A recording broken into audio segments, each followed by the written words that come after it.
Skulle ha vunnit. Yeah. Hello guys, this is Stefan and Ivan from Frostbitt, and we're doing a Q&A session for you guys. Oh yeah. Yeah, let's go. So first of all, how old are you? We are from 1994, except for Emil. He's 97 boy. Yeah, he's a young boy. But he's doing a good job though, so that's all fine. So this one's for you, Evan. What techniques are used on the vocals? Loud noises! Yeah, it's kind of like I kind of use this break point in my vocals and then just like resonate and like compress it a little bit. You get this kind of fry effect with the tone. It's kind of the same as just like bumping your toe into some shit and yeah. Yeah, so you said like it's a combination of like screams and fry screaming and that sort of stuff, or just natural noises from... Yeah, it's not like I'm not like I'm like fine tuning or anything like that. I'm just like resonating a loud noise and compressing it, and then it kind of gets that sound. Yeah. That's cool, man. That's cool. So, are the lyrics on the albums inspired by personal events? And if so, how does it feel to perform them? Yeah, personal, at least like personal reflections and like I guess sometimes personal events. But it's very emotional and like empowering to, especially live and also when we rehearse. It's like you can't like you just get really into the performance when you sing. Like something that means something for you, like that. Yeah, I totally feel the same way. It's like it's like therapy, kind of, right? Yeah. So you get all the bad shit out when you perform it live, and you get like somewhere to get it all out. Yeah. Cool. So next question is: will you ever sing a breakdown in Norwegian? I mean, will you? Yeah, it's like. I think like with Frostbitt, it's like the message is so important for me. So and I just want everyone to understand. I mean, everything we do is so weird by default, yeah, and it's like even more. You can't even understand the language. I don't think anyone would get anything we were doing if that was like another aspect to like. Yeah, that's probably right. Like when that said, perhaps maybe we'll do like a cover or anything, but it's not like in the future. 5 albums down the line. Yeah, for sure. When everyone knows Norwegian. Yeah. Yeah. So this next question is pretty basic. So Switch or PlayStation? Super Smash Bros. Yeah. Melee, but Ultimate's cool too. Yeah. So we're a bunch of gamers, essentially all of us, I think. And we really enjoy like the Switch and the Nintendo platform, and we've been like playing a lot of Super Smash Bros. And that sort of stuff. When that's said, we also have a Discord channel and stuff, so if you want to come out and play with us or something like that, just hit us up and we'll be down for some games, right? Games. Hype. Pogart. And by the way, you main a Luigi, right? Luigi main. Yeah, Luigi main. So if you think you has what it takes to take down Ivan in Super Smash Melee and his Luigi, just show up and I will ensure you that you don't. So this next question is about like our writing process. So how do we compose our music? Yeah, it's like since we started playing music together, we got this, or we stole this program called Guitar Pro 5 when it was new. No, we didn't even steal it. We got like a CD. With, yeah, like a like license key. Yeah. And since then we have used that Guitar Pro 5 program just all the way and like typing that shit down because, yeah, I mean, it's just so easy to, like, it's a old style of like typing in in shit you don't like need to boot up much like any like VSTs or whatever. It's just like you got your shitty noises and they always sound like this, and then you type in your shit and then copy, and it's like it's so fast and efficient, and that's why we don't stop doing that. Yeah, and you see it for a long time, so you basically know all about the program. Yeah. And what we usually do is when we start writing things, we start jamming out sometimes, but also we just start writing. And eventually it comes to like in the demo phase, because obviously as we've experienced, Guitar Pro is not the best at representing how it will sound. You know, it's more like the basic ideas. Yeah. And then we usually elaborate around the songs when they're in the phase where you can actually hear what's going on. And often we'll just have like insert crazy noise here in Guitar Pro, and then we like fine-tune the crazy noise in the studio or in the demo, like because Guitar Pro obviously can't handle special effects and whatever. Yeah, it's more like a template, right? Yeah. So and you like for the rhythmic aspect, it's like how shit are like sections up and how they go up and stuff like that. Yeah, that's for sure. So what gear are we using? I'm using a SM7B for studio vocals, and for the bass we use Dingwall bass. Yeah, it's 5-string, and the guitar is Ibanez RG8, just like basic 8-string Ibanez really. Yeah, we changed the pickups. We changed that one, but neither of us remember what it's pickups the they were, DiMarzio something crazy stuff. Yeah, they're good. They're doing. Yeah, job, they're right? nice. Sure. And you? Yeah, and I use a like a pretty basic kit. I use like the Mapix the Raven shell pack, and I also use the DW9000 series pedal, and usually Meinl cymbals and that sort of stuff. Just pretty basic stuff, you know. We also use the Axe effects for the guitars. Yes. Can you talk a little bit about that? Yeah. We use the Axe effects Ultra, and we just tune the distortion effects. Everything is coming out of that one. And for the bass, we have the B7K Ultra, dark glass pedal, which deals with the distortion live. Emil did use Fab Filter Saturn or something for the bass tone on the album, but live we use the B7K.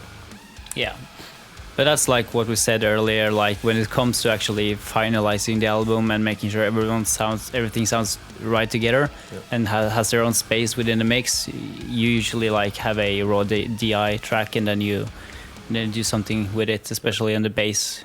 We did something different on the guitars because we use a lot of effects on the guitars, which we'll come back to. Yeah, so that's basically that. When it comes to what guitar tuning do we use? We use basic string set, 74 to 10 or 9 or something. And from the bottom, or like from the lowest note, it's E, and then it's a B, then it's an E, then it's an A, then it's a D, then it's a G, and then it's a B, and then we go to C. So it's like we have kind of just like a basic tuning, then we drop, so it's double drop E, and then the brightest string is dropped 4 semitones, so it's dissonating with the next brightest string. Yeah, like a sharp dissonance. Yeah. And that kind of touches on what I was talking about earlier, like with our guitar sounds and stuff like that. So we have a couple of guys who has been asking us, how do you achieve that guitar tone, and especially like the cold vibe that's going on? Yeah. So it all started just like bouncing between the lowest notes and the harmonics. That's what we started doing, and we just figure out like just the basic harmonics were not really cool enough. We had to like throw in some dissonance in there, and that's when we dropped the brightest string to get that natural, just like all the time easy access dissonance. And the effects came from that because the harmonics are like they're just like really static note. They don't vibrate, or they're just like real. It's just like almost a sine note, you know, just like ee. So it's really manipulative. You can like any effect you put on that will just like you'll really hear the effect, you know. Yeah, you'll enhance the effect basically. Yeah, by just playing harmonics. So we in the start we just used this simple boss chorus pedal, but later down the line we just like figured it wasn't extreme enough. So we started really like looking into the Xbox Ultra, all the different chorus types, and like the flanger and the phaser. So we started to like tweak on this, trying to fine-tune the flanger within the rhythm tone itself, with like a little threshold, so you don't like it don't like move when you palm mute, for example, but it moves when you open note and it's like big resonance. Then you have the wah, like the wobble, and the wobble effect like speeds up when you go on the harmonics. So you kind of have this smooth transition. You both pitch shift and you go from flanger into a phaser, just like, and that like that's the cold vibe. Yeah. When you do it that way. So when you combine all of those elements, you basically get what we define as a cold vibe, I guess. Yeah. That's great. The trick. So when it comes to bass, you touched on it a bit earlier, but like what bass plugins do we use? We have like one setup live, and then we do something else in the studio. I know that Emil uses the FabFilter Saturn as like distortion and stuff like that, but sometimes he'll use this amp simulator. I can't really remember what it's called, but he uses that for like clean notes, or sometimes we have some kind of bass leads, and we used to do it through that amp. So yeah. Cool. And also the dingwall like helps a lot. Yeah, that's like on the sound. So it's not just like the studio phase. It's because like the previous bass on Solbrand, that one needed like hella processing. Yeah. So that's not the dingwall. No. So when it comes to bass again, how did you achieve the bass tone on Phoenix? I don't think any one of us can actually like go into details on that, so maybe we should just try and call Emil and see if it answers. Let's call. Okay, so let's call him. Let's call a friend. Let's call a friend. Yeah, we're using one of our what's it called in English, like hotlines or no. Yeah, it's like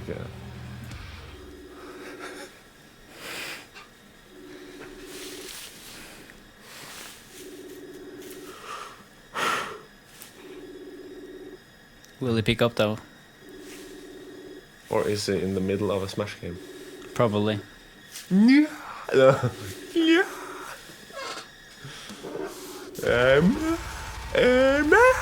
Okay, so we'll just like make a thingy here where he just suddenly. Oh, hello, Emil. So are you available right now? Because we are doing a Q&A session, and they were wondering how you made the bass tone for Phoenix. Can you talk a little bit about that in English for us? For Phoenix? For Phoenix, yeah. I don't have the session open right now, but I used, for the high end, I used the stock chorus plugin, and we used GTR and a lot of EQ, basically. Yeah, that bass had to be processed like fuck, right? Yep. Yeah, that's true. That's before the dingwall, so yeah. Thank you, thank you for picking up. Yeah, and no, but, the amp sim is just Waves GTR 3, I think, and it's just an overdriven amp. Cool stuff. Like I'm just a drummer, so I don't have any idea what the shit is. But for all you guys out there wondering about the bass tone on the Solbrand's album and on the Phoenix track, so there you go. Thank you, Emil. Ha det. No problem. Ha det. Oh, such a great guy. So, next thing on the list is there any bands or artists that we would like to collaborate with in the future or right now? Yeah, like, of course, there's all the bands we listen to. Yeah, but you know, really anything that adds something unique or like adds something that, yeah, you know, that's nothing none of us do, you know, normally. Then we can kind of make it like a thing, I guess, in the song. So it's like you know that this is okay. This part is a feature, you know. Yeah, then it's sure. then it's cool, I think. Or So it's like we wouldn't like to collaborate with people that sounds basically like us, is what you're saying. You would like to that like would be, brighten your horizon and yeah. and that sort of stuff. When that said, we actually did have done a couple of features. We did one with Nemertines back in the day, or you have done a couple of them. Yeah, I sang for, but like that's obvious because he's instrumental. Yeah, so it's like for sure. easy to just throw any vocalist Yeah, on it. But yeah, that was cool. that's great. So for the next one, what does solbrent mean? Solbrent is the opposite of frostbit. It's like sunburn or sunburnt. So yeah, it's just like we had to make a parallel record to just to not like. I mean, we love the winter and frost and stuff, but like we can't like just stay on one path all the time. Then it's hard to come up with something new. Yeah. So we like, okay, let's take a step in the absolute opposite direction. I mean, the funny thing now is that we will touch on this in a few minutes, but obviously we had an album before we released this one, which was our self-titled original version. Yeah. But now it looks like Solbrent is the first album from a band called Frostbitt, and I think it's kind of hilarious actually. But yeah, true. I mean, like, those who know the story knows the story. Yeah. So jumping into that then, why did we actually re-release the 2015 self-titled version of our album, Crossfit? For my part, it was like it was so much like experimenting and studio work and like trying to come up with like this new thing that like I felt like I could make the package more complete and with less of the, because we used to play in a kind of like power / metalcore band, and I want to like get rid of those elements because now it's all about the groove, and that's where that idea come from, because some of the stuff on that album was like it's just like they had so much potential, you know, and I just felt like if I could just tweak like some vocal lines or some parts, then it would be so sick. And then we just reworked the whole shit. Yeah, so like TLDR, we didn't feel like we gave the songs like the potential they had, basically. Yeah. And also it was like a thing of trying to show the new listeners to us like what we are, and not like just have the old records up there and giving them like a misinterpretation of what we are as a band. Because we want to be able to play any song in our catalog live too, and we couldn't really do that with the 2015 album. I felt like yeah, that's true. Like, just touching on that, there's no question about it. There's no like a question on the Q&A list, but obviously like we were touring, and we've been touring for some time, and when we were performing like those tracks, you had like a insane strain on your vocals, like, right? Yeah. Because it was like constantly like pushing out and heavy, which made your voice like really hurt after a couple of days. Yeah, there's a reason there's more singing than screaming, because obviously my technique isn't so it's more about being raw and emotional and like hitting the high notes or whatever. Yeah, For sure. It's, so like when I do the screams now, it's to build up into the spice, if you know what I mean.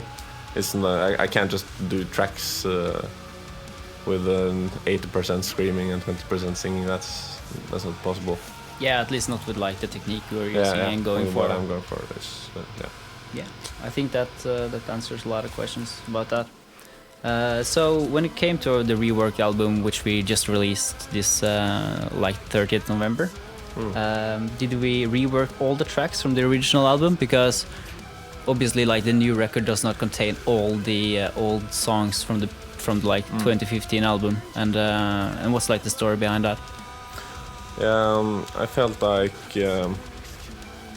some of the songs just like they turned out okay, but like I just didn't really feel like they were when we started like reworking. They kind of ended up in this.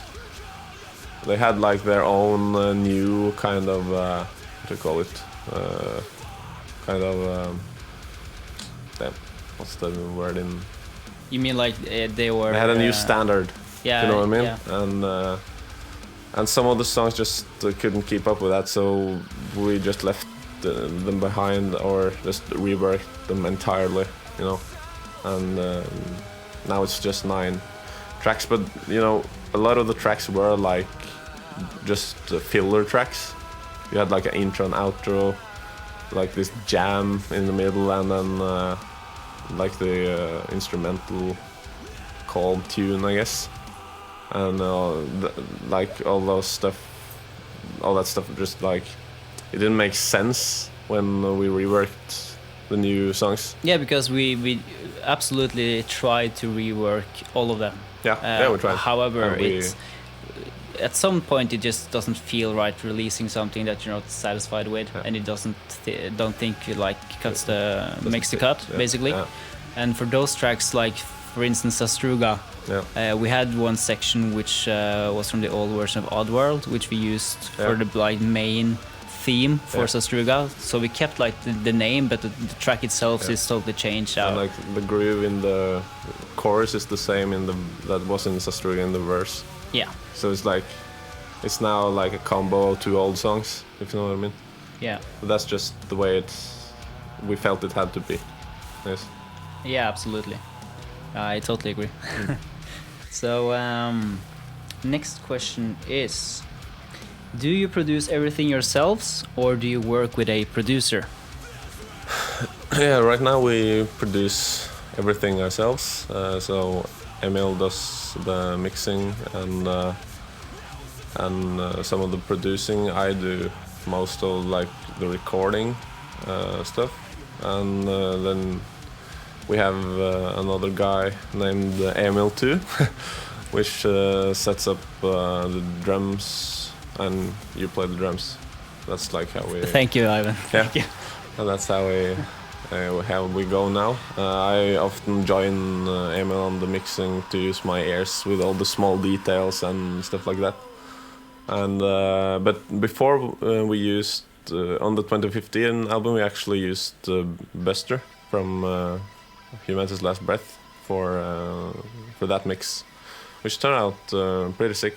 It's just that wasn't the issue at all. It was just songs basically. Yeah, like the compositions and the performances and stuff like that. We just weren't satisfied. Yeah, for sure. With ourselves. And that also just makes me want to talk about a little thing, because obviously we are, as you said, producing everything ourselves, and you'll have like a producer mind when you're with Emil, right? Like making sure every detail is there and adding spice where it needs to and stuff like that. But Emil is also available for work. If you have like an album or something you want to mix, you can just hit him up, either at Icicle Studios or just hit up Frostbitt and we'll get you in contact with him. So we'll get your money's worth there. He's pretty cheap and he makes fucking sick mixes. Yeah, for sure. Like the one we have. So if you enjoy that one, you'll definitely enjoy his work.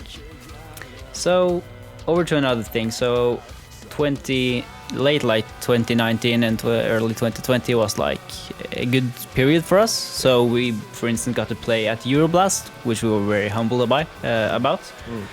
And one viewer asked, how was it like playing at Euroblast? Yeah, that was a sick experience. We're just like overwhelmed that we could at this stage, like at this point, just come over to this crazy festival and play in front of all these crazy people.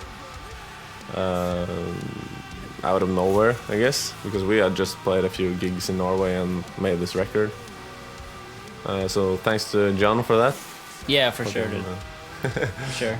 So The if you don't know, like Euroblast is a progressive music or metal festival, which hosts a lot of bands each year, and we were invited to play there on the second stage in the basement, and it was like a really cool period for us because we came and stayed for the whole festival, even though we played early on Sunday.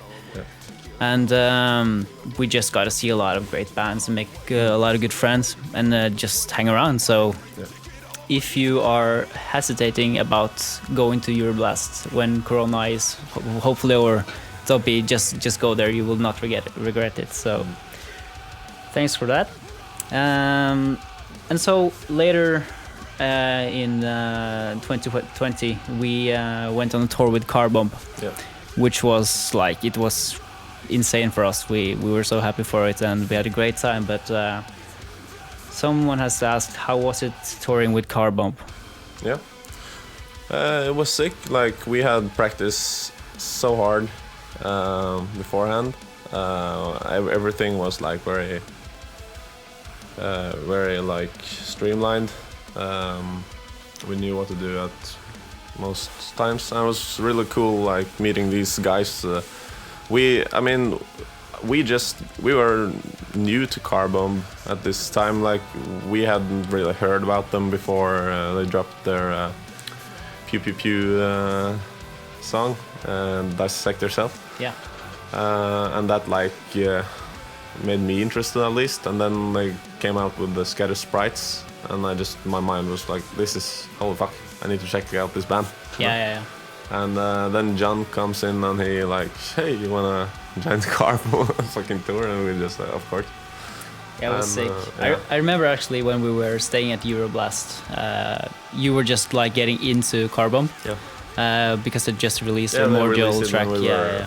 And I remember we were just like sitting in our apartments, our Airbnb, and was just like listening to Carbomb, and then we saw them live, which they played a great show. So for anyone out there, they're great guys, and we're so thankful for the opportunities, and we had a lot of fun with them. Yeah. And I think you should go and see a Carbomb show if you haven't done it already, because it's fucking insane. It'll blow your mind. It will. It will for sure. So next question is, have you discovered any new artist that has become a big influence? Yeah, that would be like all of us, or like the whole band, or what's the question? I mean like for Frostbitt and for the writing and yeah, that would be I think the latest, like we all as Frostbitt, we last one we discovered was Carbomb, I guess, together. Like, but we had like several bands we enjoyed all together. Obviously we're like into Korn, all of us, and like the System of a Down and Deftones and all those new metal bands, and like Viljart has been a favorite, and Tesseract has been a favorite for a good while. So let's just take one step back, because when it comes to the re-release of the album, obviously, when we made it back in 2015, we felt that it was like representing us well, you know, at that time, but we didn't after all. So like, what changed in that regards? Like, what new music or new artists did we get into, and how did it like shaped our musical composition or composing music, basically? I think like getting into like all these bands, we kind of, I mean, you get used to like when you play like metalcore and stuff, and you have like this even though we try to experiment and like do shit outside the box, I guess, you'll still like something will remain. Yeah. I guess when you like it's your first time. When you take one step from one genre into another, or Yeah, try yeah, to or- make something yeah. defined as your own. Yeah, kind of, yeah. But like you know, there's been a few years since 2015 now, and we have like listened to much more music, and we have like been exposed to all these new ideas and whatever. And then it's just like that's the natural progress, I guess. Yeah, I think so. But at the same time, I think it's important to say that like one of the reasons we did that was because it was probably the only album which will ever get this re-release. Yeah, probably. Yeah, because it was our first album and it was our self-titled album, and we felt like we really had to like make it count, you know, and make it represent us as a band, basically. Because it was self-titled. Yeah. So the last question for today is what will we do in 2021? Do you have any ideas, Ivan? Yeah, I mean, we are writing new songs and having some new ideas, some new... It's not exactly new plans, but like I feel like we're going to focus on this new, or not a new sound, but like this new expansion of our sound that we're kind of experimenting with now. We'll probably come out with some singles, maybe a new video.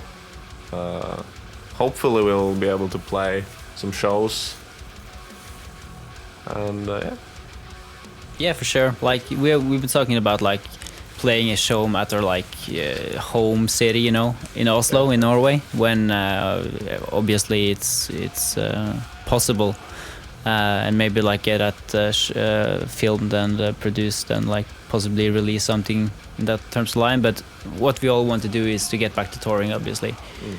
For all of you that don't know, we were on the Carbomb tour, and the coronavirus really like hit the fan, you know, like, and straight on. yeah. So we played 5 shows in Germany, and we were heading on to Prague when we just had to turn the bus around. So we obviously missed a lot out on that tour, but like we had to do what we had to do. But my point here is we all are really looking forward to go out on tour again and play with you, for you guys, and also meet you guys, get to talk to you and hang out.